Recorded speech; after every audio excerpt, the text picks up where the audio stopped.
Muy bien, muy buenas tardes con todos. Eh, Disculparán el atraso un poquito, ¿no? Me avisarán, por favor, si ven la pantalla compartida y si me escuchan. ¿Me están escuchando? Sí, sí se puede visualizar y sí se la escucha fuerte y claro, doctor. Muy bien.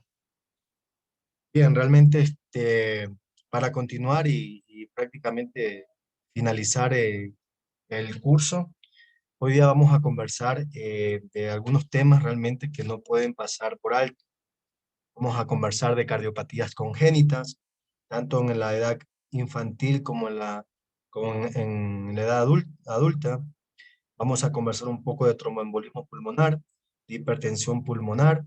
Vamos a conversar un poquito de cómo sería, cómo es el chequeo prequirúrgico en un paciente cardiópata.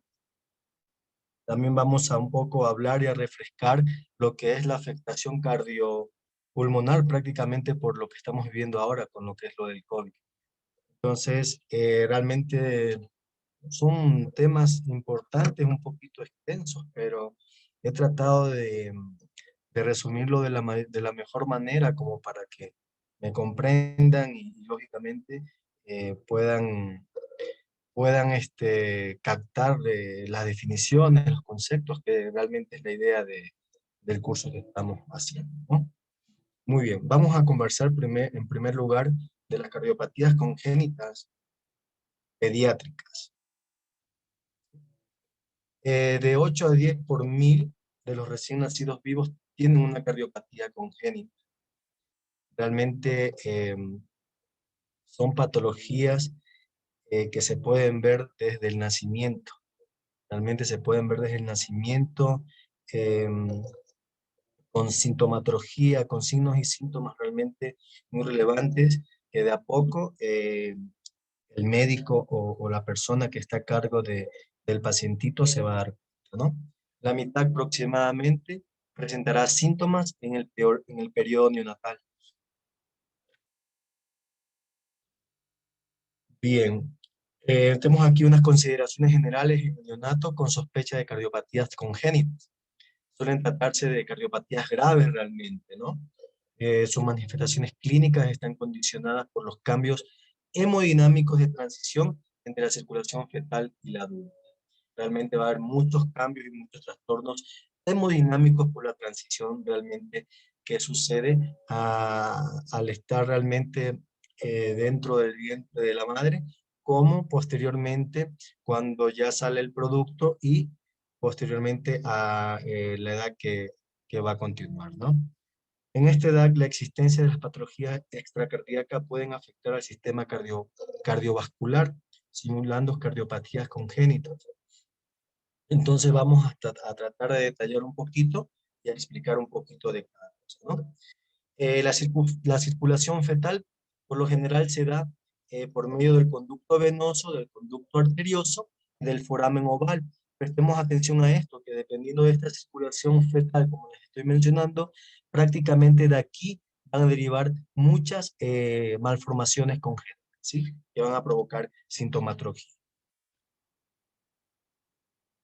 En un infante, el hallazgo de un soplo, el examen físico, la verificación de una simple cianosis, ya sea central o periférica, o la comprobación de una hipertensión arterial coexistiendo con la falta de pulsos femorales o de pulsos periféricos inferiores, debe inducir a pensar en una cardiopatía congénita. Entonces, posteriormente nosotros, al tener un pacientito, ya sea neonato, ya sea pediátrico, eh, adolescente, adulto, realmente van a haber manifestaciones, ya sean por medio de signos o síntomas, en el cual nosotros ya tenemos que pensar, lógicamente, en alguna patología cardiovascular, ya sea congénita o adquirida. Dentro de esto, aparte, ¿no? Tenemos los estudios complementarios que posteriormente al examen físico, si encontramos algún hallazgo, ya tendremos que mandar exámenes complementarios para tratar de comprobar, de corroborar si estamos eh, frente a una cardiopatía congénita. Dentro de estudios complementarios, empezamos de los más simples a los más complejos, con un simple electrocardiograma, con una plaquita de tórax o radiografía de tórax, y posteriormente ecocardiograma, ¿sí? Ecocardiograma doble vascular, posteriormente resonancias magnéticas, podríamos llegar hasta cateterismo cardíaco, dependiendo el caso del que estemos observando. Dentro de la clasificación de las cardiopatías congénitas, tengo este cuadro que me pareció realmente, sí me parece un cuadro interesante realmente como para mencionarlo y detallarlo. Tenemos patologías, cardiopatías congénitas asianóticas y cardiopatías congénitas cianóticas. Dentro de las asianóticas tenemos patologías con flujo pulmonar normal, como una hipertrofia ventricular derecha, una hipertrofia ventricular izquierda, en el cual dentro de la hipertrofia ventricular derecha podríamos tener la estenosis pulmonar, dentro de la ventricular izquierda, coartación aórtica, ¿no? Con flujo pulmonar aumentado en asianóticas, asimismo podríamos tener pacientes con hipertrofia ventricular derecha por causa de una CIA o una comunicación interauricular o una hipertrofia ventricular izquierda o mixta por un ductus o un conducto un CIV, un conducto, una comunicación interventricular, ¿ya? Dentro de las cianóticas, de igual manera, se lo clasifica, se lo determina de esta forma, como flujo pulmonar normal y flujo pulmonar aumentado, en el cual pacientes con hipertrofia ventricular derecha podríamos prácticamente sospechar en tetralogías de Fallot, anomalía de Eigen, ¿sí? Como la más común. Y con flujo pulmonar normal, la con hipertrofia ventricular izquierda, la atresia tricuspide. Dentro de las cardiopatías congénitas cianóticas, tenemos este recuadro también con flujo pulmonar aumentado, hipertrofia ventricular izquierda o mixta por causa de troncus de ventrículo único y también, lógicamente, con patologías que me ocasionen hipertrofia ventricular derecho cuando yo tengo flujo pulmonar aumentado. Entonces, empezando con todo esto, tenemos en primer lugar, dentro de las cardiopatías congénitas, en el infante, el ductus arterioso persistente. Es la persistencia de la permeabilidad de un vaso que durante la vida uterina conecta la arteria pulmonar izquierda con la aorta descendente. Normalmente debería haber un cierre post-nacimiento funcional de 10 a 15 horas y anatómico después de la tercera semana en el recién nacido a término. Debería cerrarse ante este. En pacientes pretérminos o neonatos pretérminos entre los 10 a 12 días. ¿Sí? Y la relación entre hombre y mujer es de 2 a 1. Se ve más en hombros. Factores que aumentan la incidencia. Neonatos con pretérmino, síndrome de dificultad respiratoria del surfactante, aumento de carga de líquidos endovenosos por asfixia perinatal, síndromes congénitos como la rubiola congénita, la altitud, otras cardiopatías, tenemos como la atresia pulmonar con tabique interventricular íntegro, ¿sí? O si no, coartación aórtica. La clasificación de la persistencia del conducto arterioso se puede dar según el diámetro, si es pequeño menor de 4 milímetros, tamaño moderado de 5 a 8 milímetros y grande mayor de 8 milímetros. Clínicamente el paciente puede estar asintomático dependiendo el diámetro que se encuentre este ductus, puede haber disnea de esfuerzo, bronquitis frecuentes, voz bitonal, ¿sí? Por lesión a nivel de las cuerdas vocales, retardo de crecimiento y desarrollo lógicamente. Dentro de los signos al examen físico puede haber un soplo sistodiastólico o en maquinaria, pulsos periféricos un poco saltones y presiones diferenciales bien amplias. Dentro de los métodos diagnósticos para este tipo de patologías, el ecodoppler es el gol estándar, en el cual, lógicamente, vamos a llegar al diagnóstico, vamos a llegar a qué nivel encontramos esta persistencia de este ductus, ¿sí? Nos va también prácticamente a ayudar a ver la parte anatómica, ver el tamaño, la longitud y la funcionalidad, lógicamente, de ese miocardio, ¿no?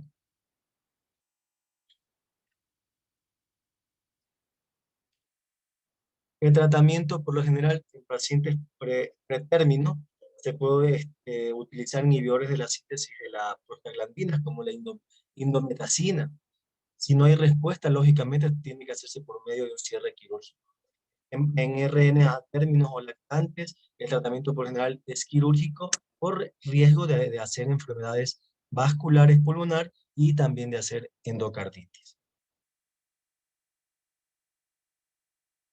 En tratamiento quirúrgico también, en pacientes pretérminos, pero sintomáticos con disturbios respiratorios, con 1 o 2 ciclos fallidos de indometacina o algún antiinflamatorio, lógicamente debería también disolverse quirúrgicamente. En pacientes que ya hacen hipertensión pulmonar y pesan menos de 8 kilos con un ductus grande, lógicamente también es indicativo de resolución quirúrgica. Y en pacientes asintomáticos mayor de 1 año con ductus grandes, también prácticamente debería ser por resolución quirúrgica. El tratamiento endovascular en mayores de 1 año o mayores de 8 kilogramos con ductus pequeños se podría hacer por medio de tratamiento hemodinámico, ¿no? Por medio de cateterismo. Otra de las patologías más frecuentes en los niños, como podemos ver, es la comunicación interauricular. Aunque la frecuencia es del 7% en el nacimiento, representa el 40% de las cardiopatías congénitas encontradas en el adulto. Como les digo, prácticamente en niños puede verse pasar desapercibido un paciente que no presenta síntomas. Por eso la frecuencia es del 7%, pero posteriormente, a medida que pasan las edades, lógicamente en la edad de adultez, de adultos, se va a encontrar un 40% y prácticamente ya con sintomatología. Predominio del sexo femenino de 2-1. Los tipos de la CIA, tenemos el septum secundum, ¿sí? Que es una fosa oval persistente, el 80%, como podemos ver acá en el gráfico, el número 1, a ese nivel, el septum primum, el 2, a ese nivel, y el seno venoso, el 3, a el nivel que le estoy diciendo de lo que es la aurícula derecha. Entonces, los tipos de CIA, el ostium secundum, prácticamente vendría a ocupar entre el 70%, que se puede visualizar mejor o se pueden presentar. El ostium primum un 20% y el seno venoso el 10%, ¿no? Estos defectos pueden estar localizados en cualquier sitio del tabique interauricular, como ya lo dije, el más frecuente en la región del foramen oval, entre el 70 o 80%. La evolución natural de esta enfermedad, de la comunicación interauricular, es un paciente en el cual puede haber un cortocircuito de izquierda a derecha. ¿Sí? Durante la infancia el paciente puede pasar asintomático, puede haber infecciones respiratorias repetitivas, puede haber arritmias auriculares posterior, sigamos las edades del paciente. Nos podemos llegar lógicamente a una hipertensión pulmonar a medida que el paciente va creciendo. Va a haber como complicaciones subsecuentes un cortocircuito ya no de izquierda a derecha, sino de derecha a izquierda, hasta que posteriormente el paciente me va a hacer una falla cardíaca o insuficiencia cardíaca entre la tercera y cuarta década, lógicamente donde mayor sintomatología el paciente va a presentar o va a manifestar. Dentro de los síntomas tenemos la disnea, la fatiga, palpitaciones.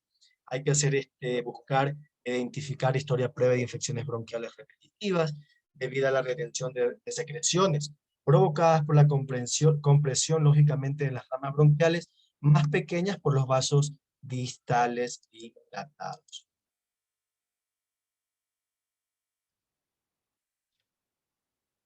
Al examen físico vamos a encontrar un aumento de la intensidad del primer ruido, podríamos escuchar un desdoblamiento amplio y fijo del segundo ruido pulmonar, un soplo sistólico pulmonar con presión diferencial corta. Esto es lo que podríamos nosotros prácticamente escuchar prácticamente en lo que es la auscultación al examen físico.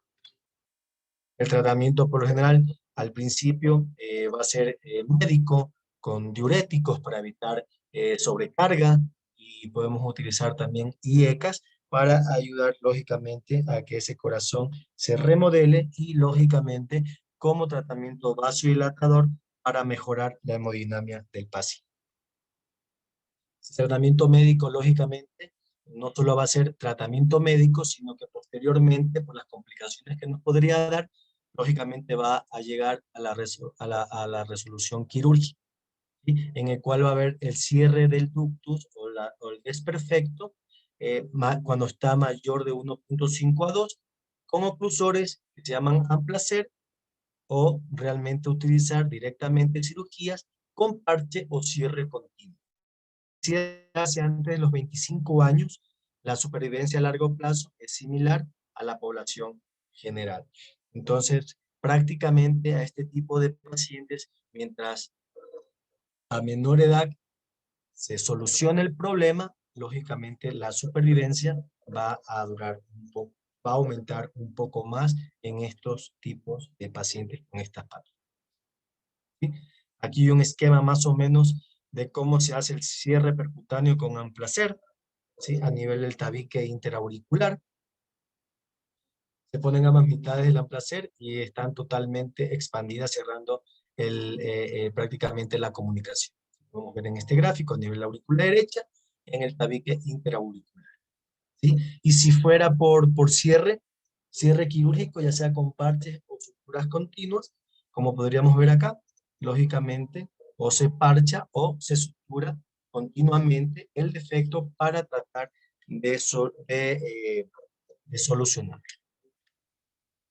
Otra de las patologías más comunes, más frecuentes en la edad pediátrica, tenemos la comunicación interventricular, la malformación congénita, más común en lactantes y niños. Un número importante de CIB cierra espontáneamente durante la lactancia y la infancia, y lógicamente también puede haber muerte por insuficiencia cardíaca en los primeros años de vida si no se logra la resolución prematura de esta patología. Aunque es la cardiopatía congénita más frecuente al nacimiento, el 30%, en el adulto solo representa el 10%, dejada a su evolución natural, el 50% ha fallecido a los 40 años y el 70% antes de los 60 años. Entonces, realmente esta es una patología que tiene un alto porcentaje de mortalidad en cuanto no se llegue a algún diagnóstico definitivo o no se logre dar algún tratamiento como medidas paliativas hasta que se llegue a una resolución quirúrgica. Entonces, tiene un alto porcentaje o un alto porcentaje de mortalidad. Los tipos de SIB, tenemos perimembranosos, que prácticamente son los más frecuentes, el 80%, subarteriales o anteriores, ¿sí? Acá encontramos a qué niveles, medio posteriores y musculares o apicales. Entonces, estos tipos de CIB son los que se pueden observar, pero con mayor frecuencia, el perimembranoso, que es el 80%.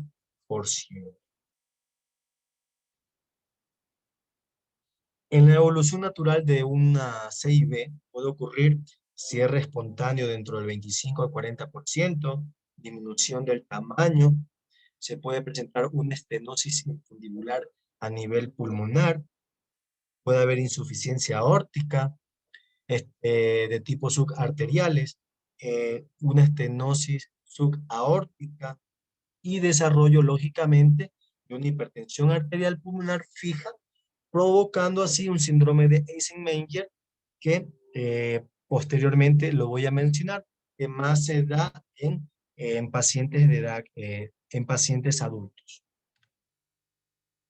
A la ocultación en mesocardio se va a ocultar un soplo pansistólico de regurgitación, va a haber mayor intensidad, va a ser de mayor intensidad que menor severidad, y de menor severidad. En el electrocardiograma podríamos ver signos de sobrecargo, hipertrofia del ventrículo izquierdo.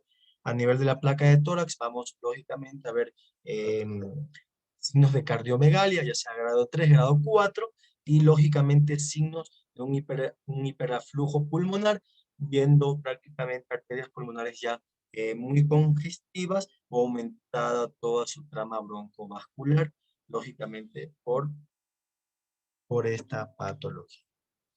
Posteriormente, el gol estándar al diagnóstico sería un ecocardiograma doble vascular. Si no hay mejor o una muy buena definición, lógicamente se podría llegar hasta hacer una resonancia magnética, pero en mi experiencia realmente, de lo que se ha podido ver y lo que se ha leído en la práctica médica, lógicamente el ecocardiograma doble vascular color, lógicamente, podría ser el gol estándar para llegar a un diagnóstico definitivo, sin llegar a prácticamente a pedir otro tipo de exámenes. En lo que es el tratamiento, la indicación quirúrgica, lógicamente, se la da por los síntomas, también dependiendo el diámetro, el grosor del ductus o de la comunicación. Si es mayor a 2.1, lógicamente, la indicación quirúrgica se tiene que dar. Si la presión de la arteria pulmonar sobrepasa o es igual a mayor de 50 milímetros de mercurio, si ya vemos un deterioro de la función del ventrículo izquierdo, también ocasionalmente el cierre puede hacerse también con dispositivos oclusor a través de terapéutica hemodinámica. Indicaciones prácticamente entre 3 y 6 milímetros si está sintomático o en un hipodesarrollo, si hay neumonías a repetición, insuficiencia cardíaca refractarias, entre 1 a 2 años, si el ductus o el grosor pasa mayor de 1.5, entre 3 a 6 meses, perdón, paciente sintomático, ya se podría hacer una indicación quirúrgica para que esta enfermedad o esta patología no progrese a mayores o no progrese a causar mayor deterioro o mayor daño miocárdico. Aquí prácticamente hay un esquema, una imagen de cómo sería la corrección quirúrgica de un CIB. Prácticamente la operación consiste en cerrar el agujero con un parche a través de la aurícula derecha, haciendo una auriculotomía para poder hacer el cierre perfectamente. Otra de las patologías más comunes, más presentes, que se podría dar en pacientes pediátricos o en neonatos, es la tetralogía de Fallot, que me imagino que muchos de ustedes la han escuchado. Es una patología en la cual es de tipo cianotizante. Por lo general el término tetralogía es porque prácticamente tiene cuatro malformaciones o 4 lesiones en sí. En primer lugar, entonces, esto hace que estas 4 anomalías hacen que la sangre circule sin suficiente oxígeno por el cuerpo. Lógicamente es una enfermedad por eso cianotizante. En primer lugar, vamos a encontrar una estenosis de la válvula pulmonar. Vamos a encontrar un engrosamiento de la pared ventricular derecha o un ventrículo derecho hipertrófico. Va a haber desplazamiento de la aorta sobre el defecto del tabique ventricular, es decir, vamos a tener sobreposición de la arteria, ¿sí? Cabalgamiento, por esa manera, otro desplazamiento, va a haber defecto a nivel del tabique ventricular por medio de cabalgamiento de la aorta o desplazamiento de la aorta. Como cuarto, tenemos comunicación interventricular, ¿sí? O apertura del defecto del tabique ventricular, tanto del ventrículo izquierdo, tanto como el ventrículo derecho. Entonces, estas prácticamente vendrían a ser las 4 malformaciones que vamos a encontrar en lo que es la tetralogía de Fallot.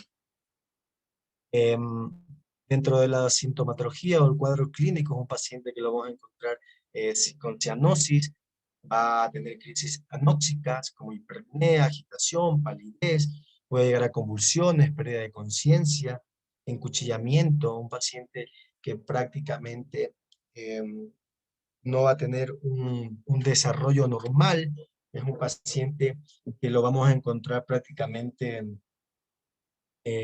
descompensado casi siempre, y esto varía según también el grado de estenosis pulmonar que tenga, por el cual el paciente no puede hacer crisis anóxicas a repetición. Entonces es un paciente que prácticamente hay que tener muy en cuenta, ¿sí? Para tratar de definir, eh, de estabilizar y posteriormente hacer algún tipo de programación quirúrgica para resolución inmediata. Dentro de los signos, cianosis universal de piel y mucosas, lógicamente vamos a ver acrocianosis, vamos a ver cianosis prácticamente central, cianosis periférica. El paciente va a tener poliglobulia, lógicamente, porque no va a poder eh, prácticamente va a haber un transporte de oxígeno disminuido, entonces lógicamente va a haber poliglobulia. Vamos a tener un dedos en palillo de tambor, disminución del segundo ruido, un soplo sistólico de estenosis pulmonar. La intensidad del soplo es inversamente proporcional a la estenosis pulmonar. Entonces, prácticamente vamos a tener signos muy claros y muy claves para poder llegar prácticamente a un diagnóstico presuntivo. Dentro de los métodos de diagnóstico, uno de los principales, principales básicos y simples, la radiografía de tórax, en el cual vamos a verificar la disminución de la vascularidad pulmonar, disminución en el número y tamaño de las arterias y venas pulmonares, va a haber una hipoplasia de la vasculatura pulmonar en resumen, por ende va a haber una hipertrofia ventrículo derecho, un corazón en forma de bota, y la aorta ascendente va a estar aumentada de tamaño. Esta es una plaquita de tórax en el cual se ve un corazón en forma de bota con todos los signos prácticamente que les estuve explicando. Es un corazón en forma de bota que se va a ver en pacientes con tetralogía de Fallot, porque va a haber lógicamente disminución de todo el tamaño broncovascular, ¿sí? Y más lógicamente tamaño de lo que es el ventrículo derecho y lógicamente posteriormente por la SIB una cardiomegalia global en forma de bota. El electrocardiograma también sería otro método diagnóstico simple en el cual veríamos signos de hipertrofia ventrículo derecho, ondas R altas en B1, RS en B2, un eje eléctrico que va a estar prácticamente hacia la derecha o extremadamente hacia la derecha. O sea, son signos electrocardiográficos también llamativos para pensar en patología derecha. Prácticamente el ecocardiograma Doppler Color es también en este tipo de patologías el gold estándar en el cual vamos a observar el CIB, el cabalgamiento de la aorta, la estenosis pulmonar, vamos a encontrar la hipoplasia del tronco arterial y sus ramas, entonces vamos a encontrar prácticamente signos característicos ecocardiográficos para llegar a un mejor diagnóstico. Posteriormente, el tratamiento de la tetralogía de Fallot. Al principio, tratamiento médico en las crisis sincopales, se puede colocar bicarbonato, morfina muscular, para evitar que el paciente tenga grados de disconfort torácico, beta bloqueador como propanolol intravenoso, de forma oral también se puede prácticamente dar beta bloqueantes y cada, cada 6 horas se puede dar beta bloqueante y también es beneficioso hacer flebotomías en este tipo de pacientes por la poliglobulia que se puede presentar. Entonces, lógicamente, nos va a ayudar a disminuir un poco la concentración de glóbulos rojos en el hematocrito, de esa hemoglobina, para que mejore un poco la perfusión ventilatoria. Por lo general, aparte de tratamiento médico, prácticamente este tipo de patología tiene que resolverse de forma quirúrgica, ¿sí?, en pacientes que se encuentran en tratamiento paliativo, y lógicamente se tiene que hacer una corrección total del defecto, de las patologías. ¿Sí? Aquí está prácticamente la resolución quirúrgica esquematizada de cómo se la debe realizar, ¿sí? En primer lugar, prácticamente la estenosis de la válvula pulmonar, prácticamente tratar de corregirla, ¿sí? Acá la podemos ver, la estenosis, y posteriormente acá la corrección con el PARS.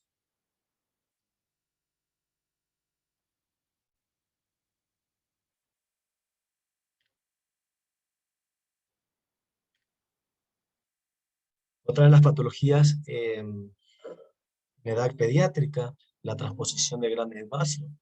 Esto consiste en un error en la conexión entre los ventrículos y sus respectivas arterias.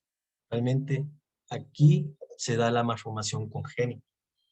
En el ventrículo derecho el ventrículo derecho se conecta con la aorta en vez de con la arteria pulmonar. Entonces el ventrículo derecho se va a conectar con la aorta en vez de conectarse con la arteria pulmonar. Entonces ya ahí viene una malformación. El ventrículo izquierdo, en vez de con la aorta, se conecta con la arteria pulmonar. Imagínense. Debe existir cierta comunicación entre ellas después del nacimiento para que el paciente afectado pueda subsistir. Debe existir una leve comunicación, una cierta comunicación entre ellas después que el paciente nace para que el paciente afectado pueda subsistir. La mayoría de los pacientes tienen CIA, 2/3 de pacientes con ducto arterioso permeable y 1/3 de paciente tiene CIB. Es más frecuente en varones, representa el 10% de las cardiopatías congénitas cianóticas. Aquí hay un esquema en este gráfico, si nos podemos dar cuenta, como les estuve explicando un poquito la fisiopatología, de cómo hacer el defecto. Veamos aquí, fisiopatológicamente, miren, la sangre oxigenada, la sangre roja del ventrículo izquierdo, en vez de ir o salir por la aorta hacia todo el cuerpo, va inútilmente al pulmón. Esa sangre ya oxigenada va de nuevo al pulmón a reoxigenarse de nuevo, ¿ya?, fisiopatológicamente.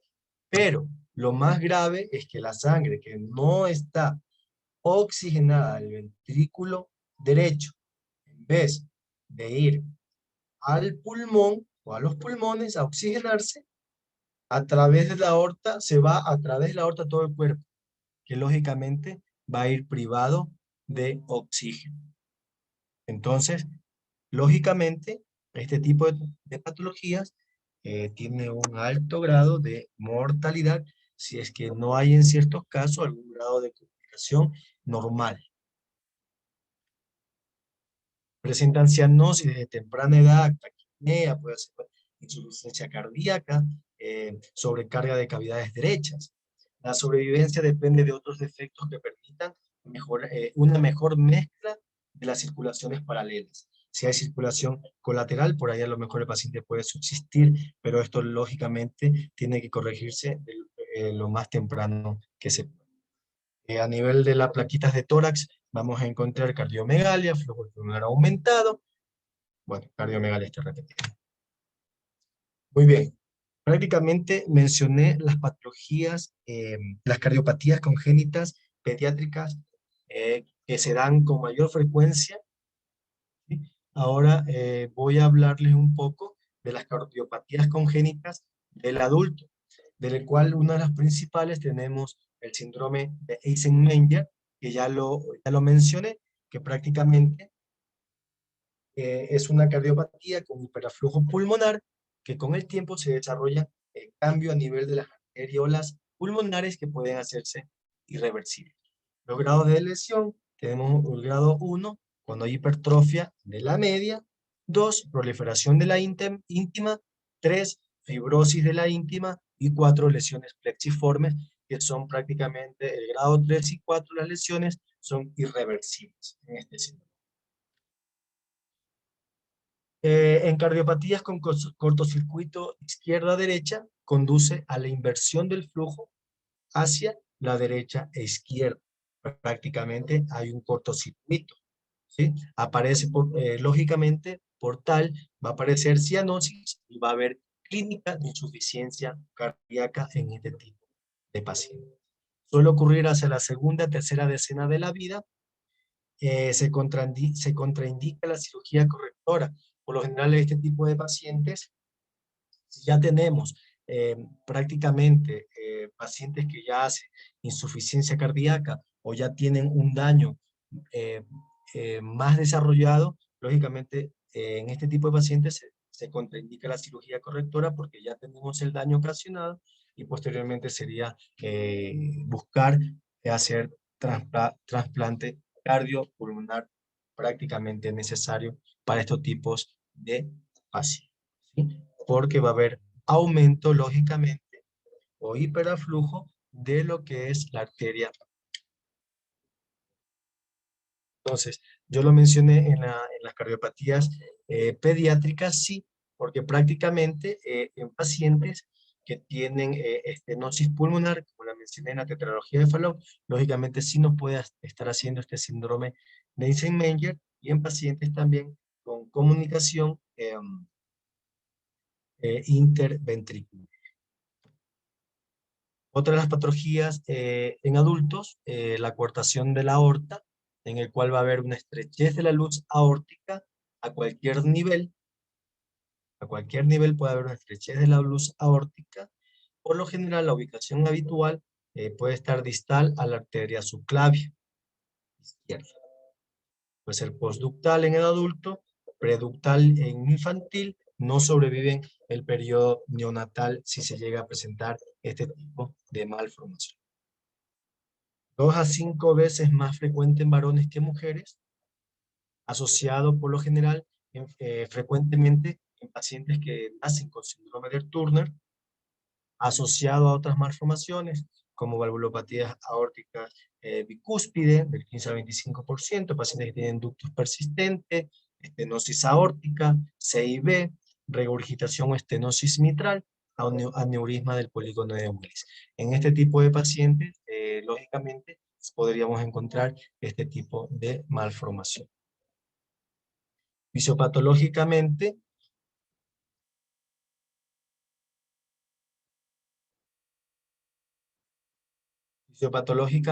vamos a tener una hipertensión en la circulación cerebral, ¿sí? De miembros superiores.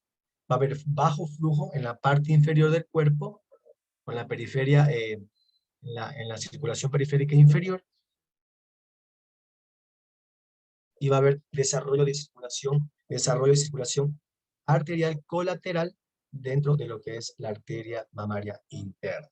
Entonces, fisiopatológicamente son pacientes que provocan y que tienen hipertensión en la circulación cerebral e hipertensión en los miembros superiores, pero tenemos bajo flujo o baja presión arterial en la parte inferior del cuerpo. Clínicamente, si los síntomas se desarrollan, los síntomas se pueden desarrollar a partir de los 20-30 años. Va a haber síntomas de hipertensión, signos de hipertensión como cefalea, epistaxis, vértigo, palpitaciones, diaforesis, visión borrosa, síntomas de bajo flujo en miembros inferiores, claudicación intermitente, frialdad, y dentro de las complicaciones nos puede llegar a tener o a hacer insuficiencia cardíaca izquierda, lógicamente, endocarditis, rotura o disección aórtica y hemorragia cerebral por la hipertensión que produce a nivel de esos vasos cerebrales y prácticamente en el tercio superior en la parte superior del cuerpo. En la exploración física, un paciente que lo vamos a encontrar con hipertensión arterial en brazos, con pulsos femorales débiles o bajos y retrasados respecto al radial. Esto podría llegarnos prácticamente a hacer un diagnóstico al examen físico, presión arterial sistólica mayor en brazos que en piernas, pero presión arterial sistólica es igual. El pulso es más elevado en miembros superiores también. Extremidades superiores y tórax mejor desarrollados que las partes inferiores. Podemos encontrar un soplo sistólico rudo en borde externar izquierdo, espalda y apófisis espinosa, y se pueden palpar vasos colaterales agrandados y pulsátiles en las partes intercostales. En el electrocardiograma podríamos evidenciar signos de hipertrofia del ventrículo izquierdo ya en pacientes que han hecho insuficiencia cardíaca en etapas avanzadas. En placa de tórax podríamos ver signos radiográficos como escotaduras en tercio posterior, del tercero octavo arcos costales izquierdos, llamado signo de Rosler, el signo del 3 en la aorta, en el cual va a haber dilatación pre y post estenótica. Signo del E en el esofagograma con vario. ¿Sí? Esofagograma varitado en el cual podríamos ver estos signos. Dentro de los exámenes complementarios también podríamos enviar un ecocardiograma útil para el diagnóstico y seguimiento, permite evaluar los gradientes tras coartación de aorta. Aortografías también confirma el diagnóstico, valora el nivel de la oclusión y circulación colateral y orienta al tratamiento quirúrgico dependiendo de la localización anatómica en el cual encontremos. También se puede mandar angiografías tanto por resonancia magnéticas o tomografía axial. El tratamiento se debe más a una cirugía reparadora. Tratamiento definitivo debe ser realizado idealmente entre los 3 o 4 años para conseguir revertir la hipertensión arterial y evitar restenosis. La mortalidad menor de 2% en niños y de 5 al 10% en adultos cuando se presenta. También se puede hacer con dilatación con balón, técnica alternativa por hemodinamia, dependiendo cuando hay mayor incidencia de aneurisma subsecuente, coartaciones recurrentes o disección aórtica, lógicamente es indicado. El pronóstico sin tratamiento, la supervivencia es de 40 a 50 años, con tratamiento quirúrgico en infancia, 89% a los 15 años, 83% a los 25 años, y entre 20 a 40 años, 75%, y mayor de 40 años, 50% a los 15 años, de lo que es la supervivencia. Bien, otra de las cardiopatías congénitas en el adulto, tenemos la anomalía de Einstein, en el cual es un desplazamiento de la inserción de la válvula tricuspidia hacia el ventrículo derecho.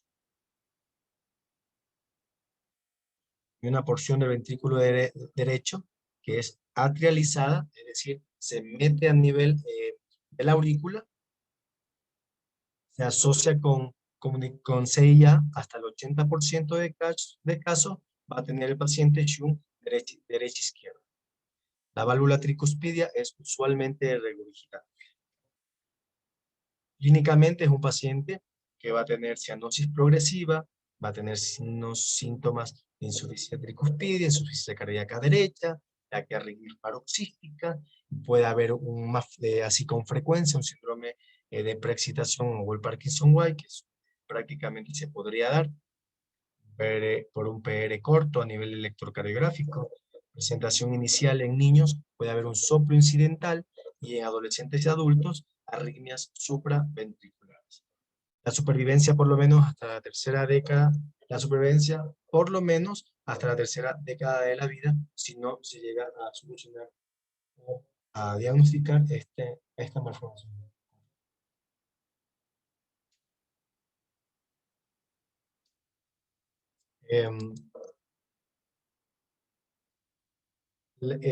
Dentro de lo que es la exploración física, la ocultación, podríamos encontrar un R1, un R2 ampliamente desdoblados, un R3 y un R4 son frecuentes en pacientes que ya tienen falla cardíaca.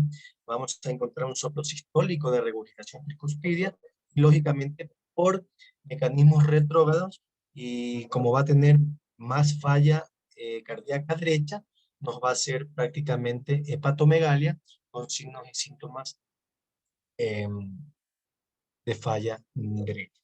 Electrocardiográficamente vamos a tener signos de sobrecarga derecha con una onda P pulmonar, bloqueos de rama derecha, y podríamos tener, como ya lo explicamos, síndromes de preexcitación o Wolff-Parkinson, como arriba.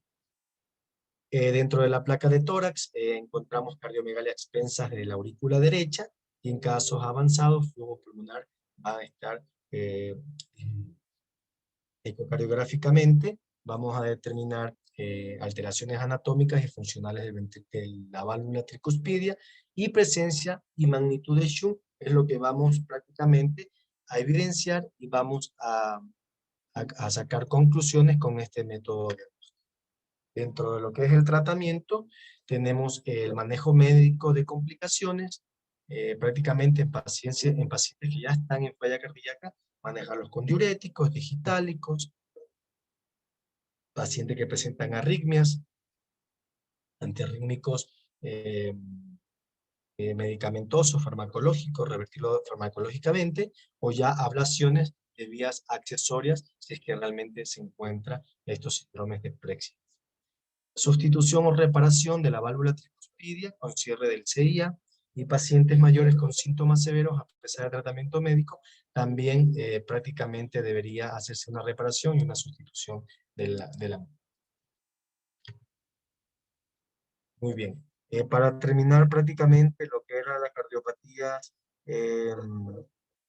congénitas del adulto, lógicamente se pueden presentar CIA, CIB, comunicaciones intraauriculares, comunicaciones interventriculares, en pacientes que ya lo han tenido prácticamente durante la fase pediátrica o durante la infancia, pero que posteriormente han pasado asintomáticos desapercibidos, y que posteriormente hacen sintomatología dependiendo la edad. Entonces son patologías que ya están mencionadas. Ahora vamos a hablar de otro tema importantísimo que tienen que conocer, de cuál es el tromboembolismo pulmonar. ¿Sí? Es una obstrucción de la arteria pulmonar o una de sus ramas por un trombo desarrollado in situ, o más frecuentemente por embolización de material procedente del sistema venoso. Por esta situación se van a dar prácticamente la obstrucción a nivel de la arteria pulmonar.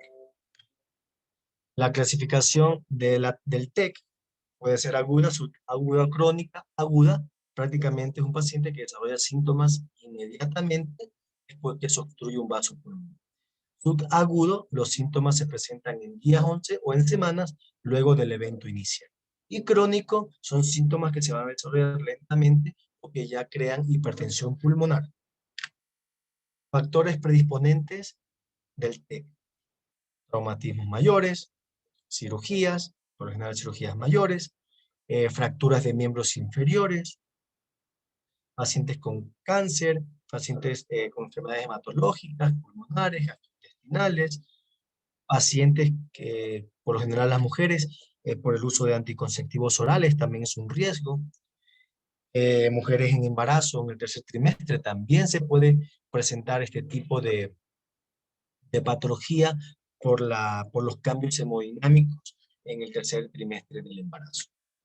Fisiopatológicamente, es un émbolo originado por lo general en pacientes que tienen trombosis venosas profunda. El 80% se da por esta causa, ¿sí? El cual va a ocasionar obstrucción del flujo sanguíneo a nivel pulmonar, ¿sí? El cual va a interferir con la circulación, el intercambio gaseoso normal. Se va a liberar por mecanismos fisiopatológicos, se libera tromboxano A2 y serotoninas, lo cual va a producir vasoconstricción fisiopatológicamente, y por ende aumento de la resistencia pulmonar, y por ende dilatación del ventrículo derecho, que va a alterar su contractilidad o su inotropismo. Entonces estimula la parte inotrópica y la parte cronotrópica. Estos mecanismos hacen que incremente la presión de la arteria pulmonar y posteriormente vamos a tener signos y síntomas de este tipo de patología. Dentro del cuadro clínico tenemos signos y síntomas que no son tan específicos, pero que realmente lo podríamos encontrar. Uno de los síntomas más precisos o más fidedignos al diagnóstico es una disnea súbita. En el tromboembolismo pulmonar, prácticamente en el cuadro clínico de un paciente que empieza con una disnea súbita. Presentó así por así, sin tener un antecedente, sino una causa en el momento. El paciente va a referir dolor precordial, se puede sincopar o perder la conciencia y puede lógicamente, por acumulación de trombos, por embolizaciones, tener hemoptisis. ¿Sí? Pero uno de los síntomas cardinales del tromboembolismo es la disnea súbita y el dolor precordial por lo general. ¿Sí? Para definición o para llegar a un diagnóstico son uno de los principales síntomas. Posteriormente, si se presenta el síncope, el hemoptisis, cuando ya lógicamente el paciente se encuentra en un alto grado de complejidad. Dentro de los métodos diagnósticos, la gasometría arterial es importantísima aquí, para ver el grado de hipoxemia, de hipocapnia que tiene el paciente. En pacientes, para ver lógicamente el 40%, si tienen, ver cómo tienen lo que es la oxigenación. A nivel de la placa de tórax es útil, lógicamente, para tratar de descartar otras causas de disnea, en el cual, lógicamente, no va a haber signos tan específicos o tan diagnósticos. Solo el 15% van a presentar una radiografía normal de estos pacientes, pero lógicamente no es el método más fidedigno para llegar al diagnóstico. En el electrocardiograma, sí, lógicamente, vamos a ver signos característicos de tromboembolismo pulmonar, como inversión de las ondas T en derivaciones de B1 hasta B4. Vamos a ver un patrón QR en la derivación de B1. Vamos a ver un patrón S1, Q3, T3, que ya lo voy a explicar en el electrocardiograma. Y vamos a ver un bloqueo de rama derecho, ya sea completo o incompleto, como signos electrocardiograma. Radiográficamente, si pueden ver esta plaquita, esta imagen, podemos ver arterias pulmonares centrales prominentes. Podemos ver esto y lógicamente también podríamos ver signos de atelectasias. Signos de atelectasias podríamos ver en este tipo de pacientes como signos radiográficos, ¿sí? Pero que no son muy fidedignos. Electrocardiográficamente, de lo que les estaba explicando, vamos a tener un bloqueo de rama derecha, ya sea completo o incompleto. Miren la derivación de 1, la imagen del bloqueo de rama. Tenemos una onda R, S y una onda R'. Esta es un bloqueo completo de la rama derecha. Esto es un signo característico. Tenemos el patrón S en D1, miren, S en D1, U en D3, miren,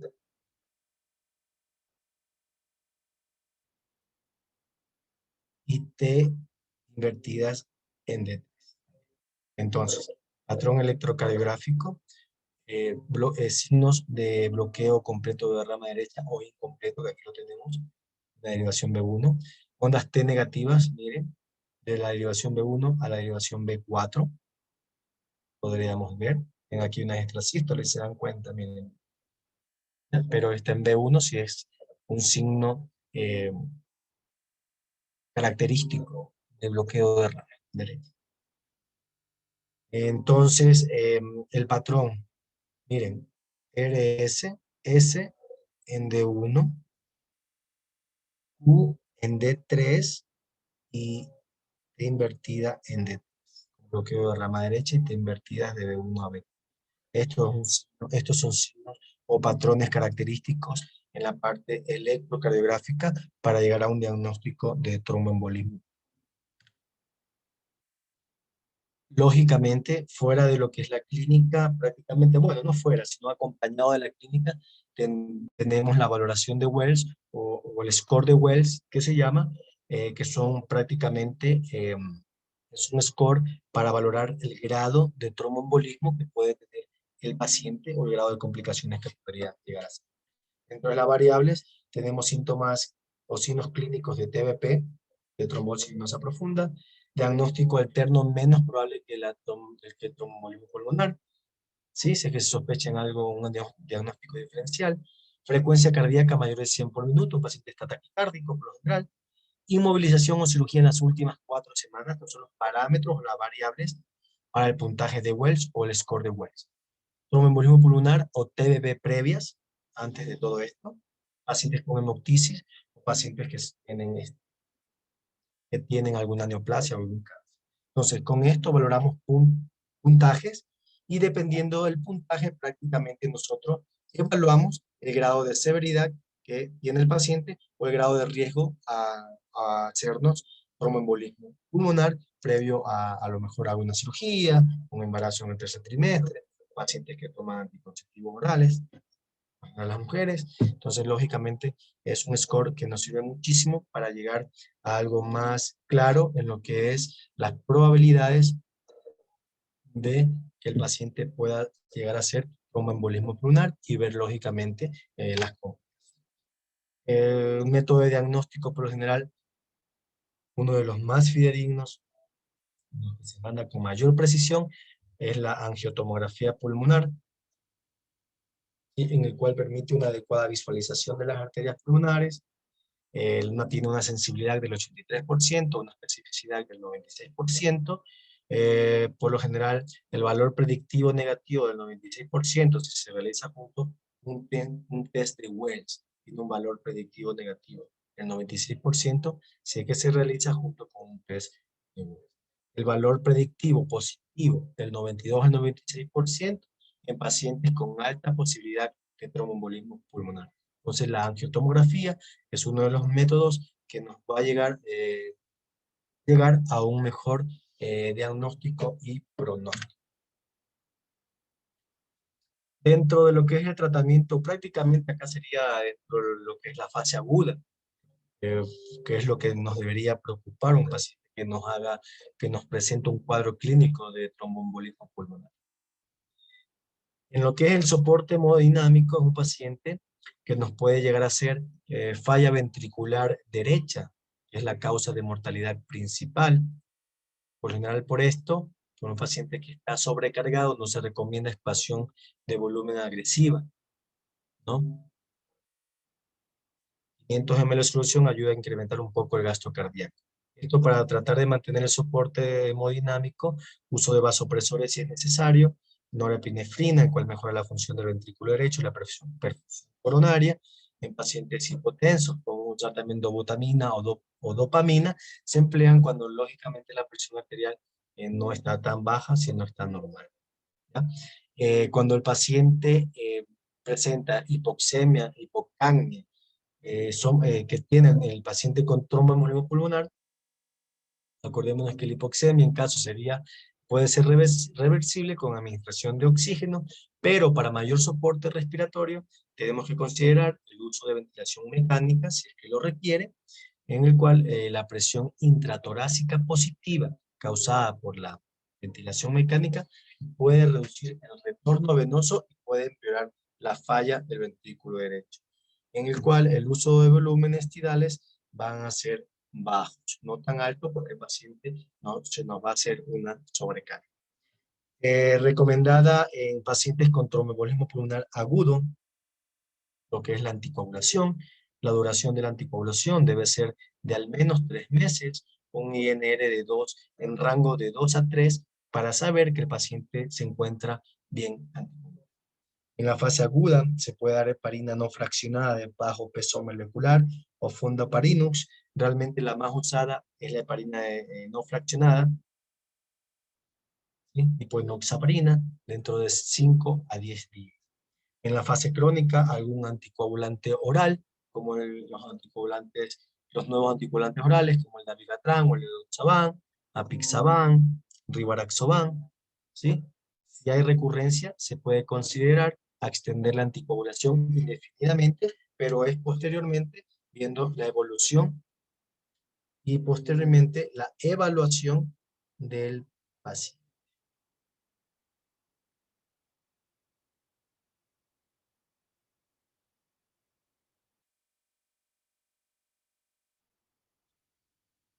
Dosis de anticoagulantes en fase aguda, la enoxaparina 1 miligramos kilo de peso 2 veces al día subcutáneo, la fondaparinux una vez al día, 5 miligramos si es que pesa menos de 50 kilos, 7,5 miligramos si pesa entre 50 y 100 kilos, a 10 kilos si pesa más de 100 kilos. Se puede dar también heparina no fraccionada intravenosa en volumen inicial de 80 unidades internacionales por kilogramo de peso o 5.000 unidades internacionales seguida de una infusión continua de 18 unidades kilogramo hora. Esto prácticamente más se da en lo que es la fase aguda.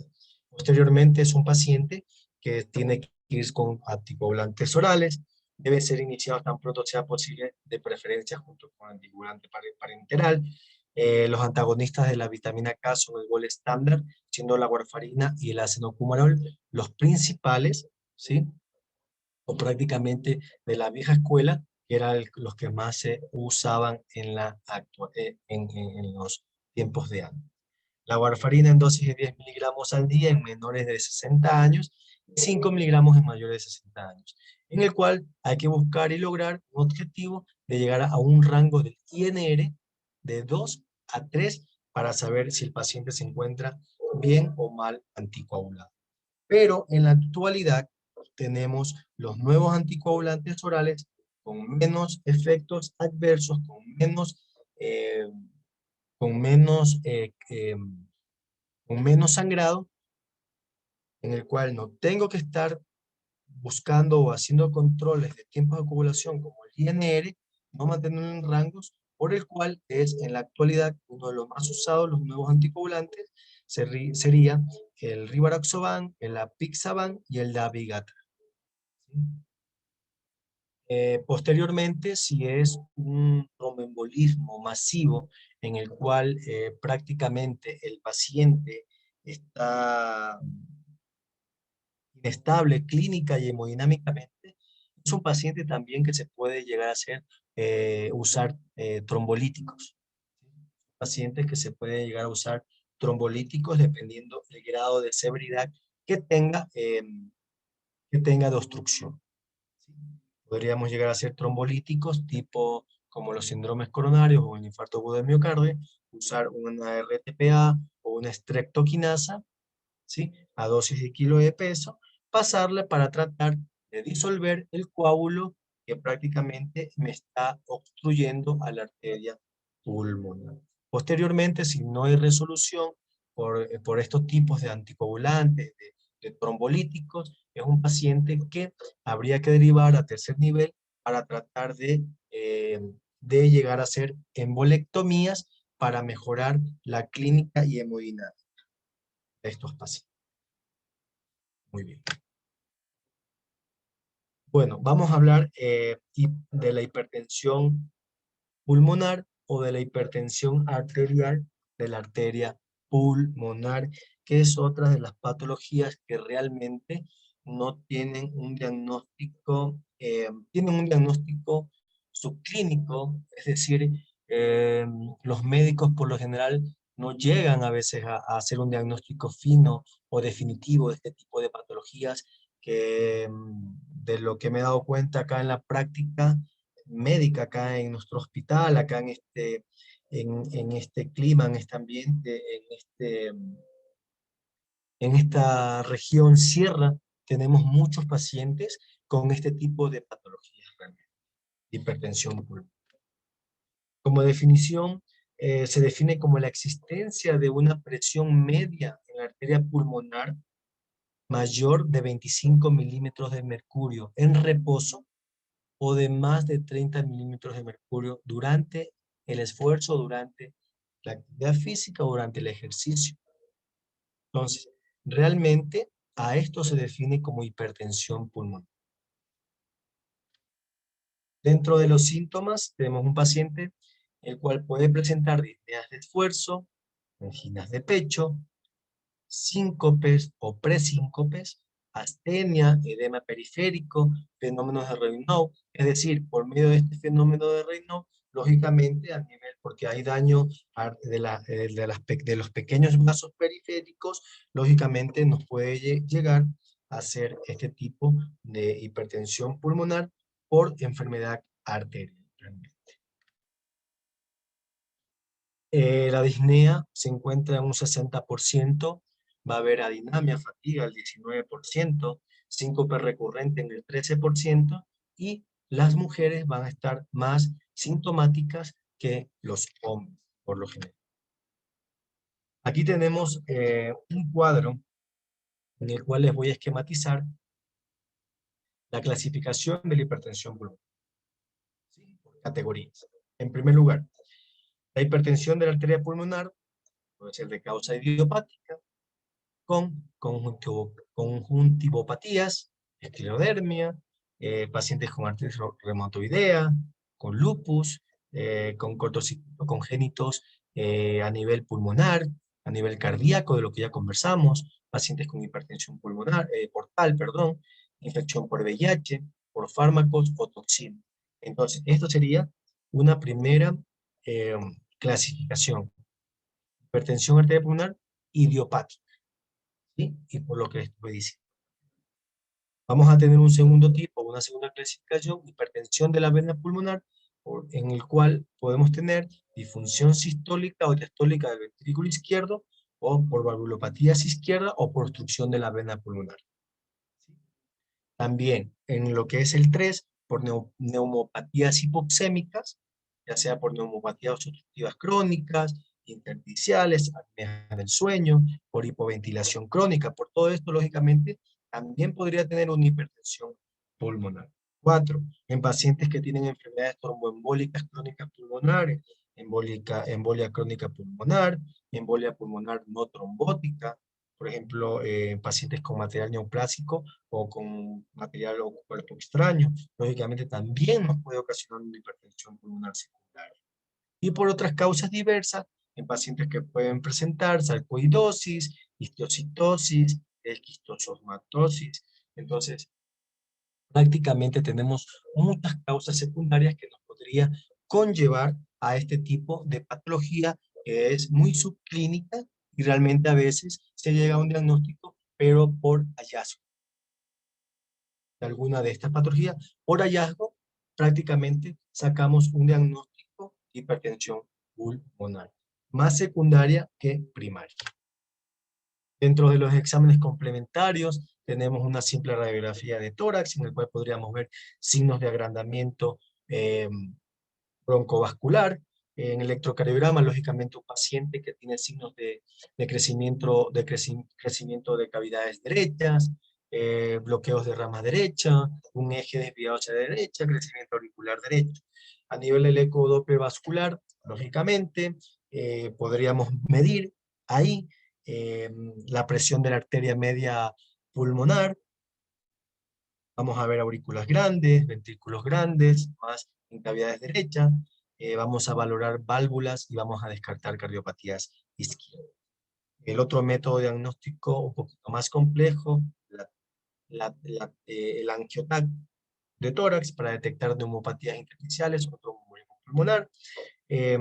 Posteriormente, hay pacientes, se le puede mandar hacia cateterismo cardíaco para evaluar las presiones arteriales, el gasto cardíaco, las resistencias vasculares pulmonares sistémicas periféricas e identificar cortocircuitos vasculares congénitos. El tratamiento de la hipertensión pulmonar, por lo general, tenemos que usar diuréticos para el edema periférico, tenemos que anticoagular al paciente por largo tiempo, dar calcios antagonistas como el nifedipino, como el amlodipino, eh, que cumplen efectos como vasodilatadores de acción corta, también antagonistas del receptor de la endotelina, como el bosentan, abrisentan. Estos van a mejorar la tolerancia al ejercicio, como función vasodilatadora también. También tenemos como quinto un tratamiento médico los inhibidores de las 5-fosfodiesterasas, como el sildenafilo, el tadalafilo, que mejoran la tolerancia al ejercicio.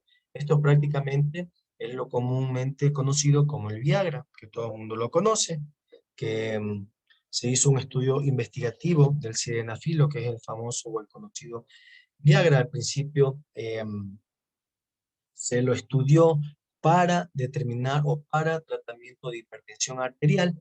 Posteriormente se dieron cuenta que esto actúa o tiene una acción de vasodilatación por el cual mejoró la disfunción eréctil masculina y lógicamente en la actualidad se lo da más para disfunción eréctil, pero con el pasar de los tiempos, con los estudios investigativos, nos hicieron en tanto ensayos clínicos prácticos en el cual determinaron que va muy bien como vasodilatador a nivel de la arteria pulmonar y en pacientes, en tratamiento para pacientes con hipertensión pulmonar. Por eso, en sí, en la actualidad se usa mucho el Viagra para los pacientes con este tipo de patología. Muy bien. Posteriormente, quiero conversar un poco, charlar un poco de lo que es prácticamente la valoración o el chequeo prequirúrgico en pacientes cardiópatas. Muy bien. Por ejemplo, les voy a comentar, les voy a hablar porque quiero darle esto más práctico que teórico, para que graben un poco lo que es la valoración prequirúrgica en pacientes cardiópatas. ¿Sí? Por lo general, los pacientes cardiópatas pueden tener otro tipo de complicaciones en los cuales necesiten otro tipo de cirugía, necesiten otro tipo de resolución quirúrgica, tipo llegan a una emergencia por una apendicitis, un paciente con una valvulopatía mitral, por ejemplo, una valvulopatía aórtica, o pacientes que tienen a lo mejor una comunicación interventricular, una comunicación interauricular, un ductus persistente, en el cual en la práctica, lógicamente, si es un paciente asintomático, necesitamos más parámetros. En primer lugar, la edad del paciente en el chequeo prequirúrgico es un punto e influye mucho. Pacientes de mayores de edad, mayores de 65, de 70 años de edad, lógicamente aumenta el riesgo, en primer lugar. Posteriormente, nosotros manejamos scores, en el cual uno de los que yo más uso es el score de Goldman, en el cual determino primero la edad del paciente, si es mayor del 70%, lógicamente tiene un puntaje.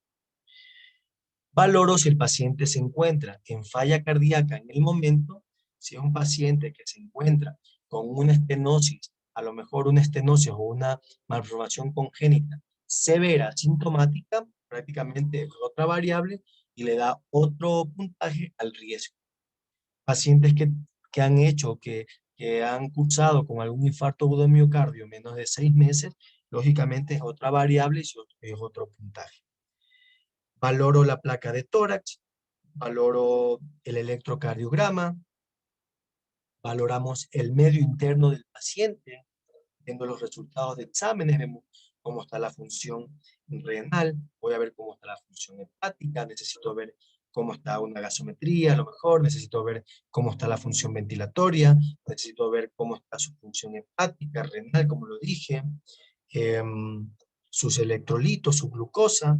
Posteriormente voy a evaluar el tipo de cirugía el cual se le va a realizar, ya sea una cirugía torácica, una cirugía eh, arterial, ya sea una cirugía abdominal. Entonces, todos esos son parámetros para hacer una buena valoración, un buen chequeo prequirúrgico y posteriormente, si la cirugía realmente es de emergencia o si la cirugía solamente es programada. Entonces, son puntos y son parámetros para poder yo en la práctica valorar y evaluar a un paciente previo a algún tipo de cirugía. Un paciente que a lo mejor ya tenga alguna cardiopatía de base.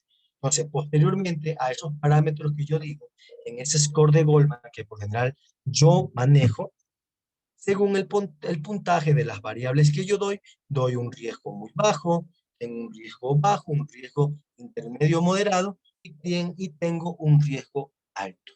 Entonces, dependiendo de lo que les estuve explicando, es cómo se encuentra el paciente en el momento que uno lo evalúa. Entonces, todo eso prácticamente hace que el riesgo aumente o el riesgo disminuya dependiendo del tipo de pacientes que yo vaya a evaluar. Hay otros scores en el cual, otro de los que yo manejo es el score de Lee, en el cual también manejo un paciente si es que tienen algún infarto de miocardio, menos de 6 meses, es un paciente que está en falla cardíaca, es un paciente que tiene una función en renal alterada, una creatinina mayor de 2, ¿sí? Miligramos sobre decilitro, es el tipo de cirugía el cual se vaya a realizar y lógicamente si la cirugía es de emergencia o es una cirugía programada. Entonces, en este score, en este índice de Lee, lógicamente también tengo los mismos riesgos que el riesgo que el score de Goldman que les mencioné al principio, por el cual yo evalúo en el momento de realizar la valoración o el chequeo antes de que vaya a ser intervenido. Entonces, grábense los parámetros realmente prácticos, el cual nosotros tenemos que tener en cuenta para poder evaluar a un paciente que ya tiene a lo mejor alguna cardiopatía de base, ya sea una cirugía misma cardíaca o ya sea un tipo de cirugía no cardíaca. La valoración y la evaluación prácticamente va a ser igual viendo los parámetros que les mencioné, que les estuve mencionando ahora. Otro de los puntos y de los temas que quiero conversar y prácticamente asimismo se los voy a hablar dentro de la parte práctica es cómo el SARS-CoV-19 ha afectado la parte cardiovascular. Realmente estudios así que estén determinados lógicamente por el tiempo que tenemos con esta pandemia, con este virus, realmente no están estipulados. Todo han sido metaanálisis, todo han sido estudios vagos realmente de lo que prácticamente se ha visto, perdón, durante toda esta pandemia del cuadro clínico de este coronavirus. Entonces, como le expliqué, no me recuerdo cuando vimos arritmias, mencionamos de algunas que pueda, no, perdón, cuando vimos las miocarditis, las miocardiopatías, conversamos mucho de la actualidad de lo que está provocando el COVID. Entonces, ¿qué es lo que está provocando prácticamente este virus en la actualidad? Es un virus que por lo general es un virus trombótico, provoca muchas trombosis, ¿sí? Tanto a nivel cardiovascular como pulmonar, como ustedes mismos lo han escuchado, como ustedes mismos lo han leído.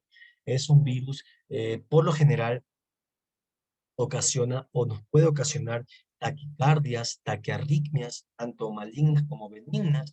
Es un virus que por lo general me ocasiona miocardiopatías, ¿sí? Porque ya hemos visto, hemos evidenciado por medio de electrocardiogramas, por medio de ecocardiografía, vemos daño estructural en pacientes jóvenes, en pacientes sin antecedentes patológicos. Vemos daño a nivel estructural, a nivel miocárdico, ¿sí? Pacientes prácticamente diagnosticados con este virus, que se encuentran en sala de aislamiento, que se encuentran a lo mejor con alto grado de complejidad, con un muy mal pronóstico, hacen este tipo de remodelación miocárdica, por ende, pueden llegar a hacernos en tan poco tiempo falla cardíaca, ya sea de derecha o de izquierda, prácticamente nos va a hacer, nos puede ocasionar tromboembolismos pulmonares, nos pueden ocasionar y podemos evidenciar también trombos a nivel auricular, a nivel ventricular, con alto riesgo, lógicamente, de diseminación de estos trombos a nivel de cavidad pulmonar, a nivel periférico. También podemos observar en este tipo de pacientes defectos o afectaciones cardiovasculares como taquiarritmias, bradiarritmias, realmente todo lo concerniente o todas las complicaciones que nos pueden dar las miocardiopatías, que ya en su tiempo, en su tiempo, lógicamente, hablamos o conversamos de estos temas, acordémonos de lo que ya conversamos, es lo que nos está provocando prácticamente este virus, es lo que prácticamente nos llega a que se nos compliquen nuestros pacientes. Entonces también son pacientes que pueden hacer síndromes coronarios agudos en el momento. Por lo general, dentro de los exámenes complementarios, en un electrocardiograma, un paciente sano con un electro previo, a lo mejor sin tener trastornos de electrocardiográficos, yo ya puedo ver trastornos a lo mejor de la repolarización, puedo ver bloqueos de ramas, ya sea izquierdo o derecho, puedo ver T negativos o trastornos de la repolarización a nivel precordial o de extremidades, a nivel ecocardiográfico, cambios morfológicos, daño estructural del miocardio. Puedo ver también valvulopatías, ¿sí? Trombos intracavitarios. Son pacientes que hacia lo mejor yo le mando a hacer eh, biomarcadores enzimáticos o enzimas cardíacas. Puedo tener ya troponinas elevadas, dímero D elevados. Entonces, es un virus que realmente en la actualidad nos está ocasionando muchas complicaciones a nivel cardiovascular y a nivel, lógicamente, cardiopulmonar. Por eso es que si ustedes han escuchado o han leído o se han dado cuenta en la práctica, si es que ya han tenido algún tipo de estos pacientes y lo han manejado, lo han sabido manejar, son pacientes que desde el inicio, lógicamente, o si los antiagrega o si los anticoagula, dependiendo el caso o dependiendo el grado de severidad que estos tengan. Entonces, es una enfermedad realmente mortal que seguimos viviendo, que seguimos inmersos en esta pandemia, que seguimos luchando contra ella, que por eso nosotros tenemos que tener y tomar todas las medidas precautelares, todos los protocolos higiénicos que nos han dado. Realmente hay muchas personas que piensan que esto ya pasó y no es así. Si han escuchado últimamente, tenemos una variante brasilera el cual ya tenemos acá en el Ecuador, y lógicamente es una variante, un subtipo que es mucho más mortal que el primero que llegó acá.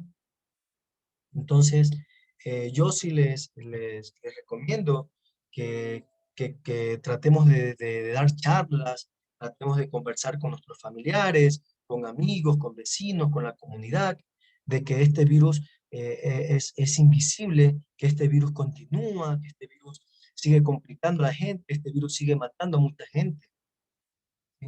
Se lo digo por experiencia, nuestro hospital en la actualidad está lleno, el área de terapia intensiva no da más, no tenemos más ventiladores mecánicos, en el cual tenemos que hacer conciencia como sociedad, tenemos que hacer conciencia realmente, de hacer conciencia, de hacer que la gente eh, nos escuche o hacer campañas de publicidades o algo parecido, todos nosotros que participamos y trabajamos en áreas de salud, por favor, es lo que les puedo pedir. Tratemos de hacer llegar esto, que esto no ha terminado y que sigue siendo mortal. Entonces, no sé realmente si alguna pregunta, alguna duda, realmente creo que hemos finalizado los temas, lo hemos tratado de, logrado, tratar de terminar todos los temas, de conversar de todos ellos, de hablar un poco de todos los conceptos, definiciones, tratamientos, el cual no sé si les queda alguna duda. Realmente quedo agradecido a Saga Capacitaciones por la invitación del curso. Espero que a ustedes les haya servido de mucho este curso, le hayan prestado mucha importancia, hayan seguido leyendo, que sigan informándose, que sigan actualizándose, que realmente de ahí viene el aprendizaje y de ahí ustedes van a sacar sus propias conclusiones. Realmente agradecido por la participación de ustedes, agradecido por la invitación de Saga Capacitaciones. No sé si hay alguna pregunta, alguna duda, por favor, como para poder terminar.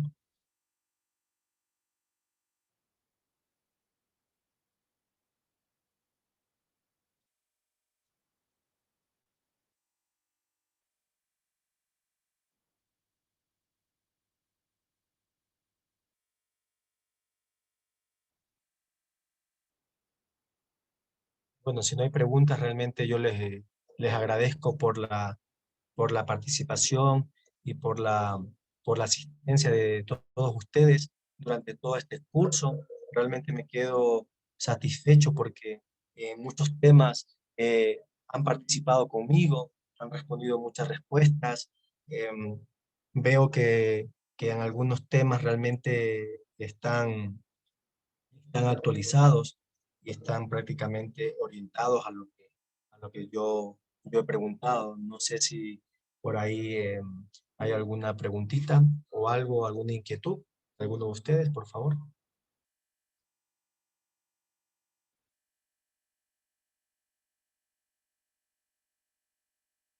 Y María José, muy bien. Me quedo contento con todo esto. Lidia, Angie, sí, muy bien. Voy a mandar las clases realmente. Lidia, los signos electrocardiográficos, como lo dije, en el tromboembolismo pulmonar, vamos a ver primero, tenemos que ver un paciente que lógicamente va a tener una taquicardia sinusal, va a haber una frecuencia cardíaca mayor de 100 por minuto. Primero, puede haber un bloqueo completo o incompleto de rama derecha, va a haber T negativa de la derivación B1 hasta B4, podemos observar. Además de esto, vamos a ver un patrón S1, Q3 y T3. ¿Sí? ¿Qué significa eso? Que en la derivación de 1 vamos a ver una S, ¿sí? Ese patrón va a estar RS en D1. Entonces, ahí sería S en D1. Y en la derivación 3 va a haber una onda Q, ¿sí? Y la onda T va a estar invertida. Por eso es un patrón de S1, Q3 y T3. Entonces, a eso me refiero con el patrón S1, Q3 y T3. No sé si te saqué de dudas, Lidia.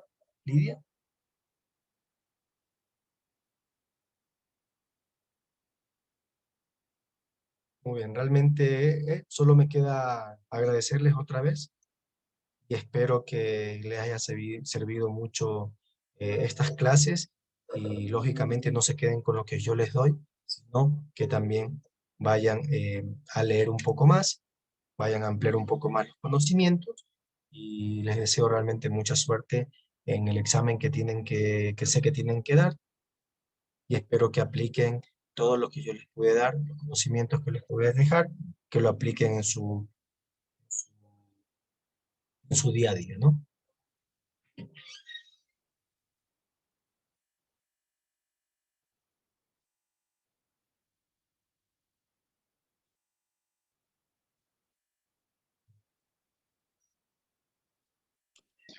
Listo, doctor, muchas gracias. La verdad, muy, muy completo, muy bien hechas todas las clases que ha dado.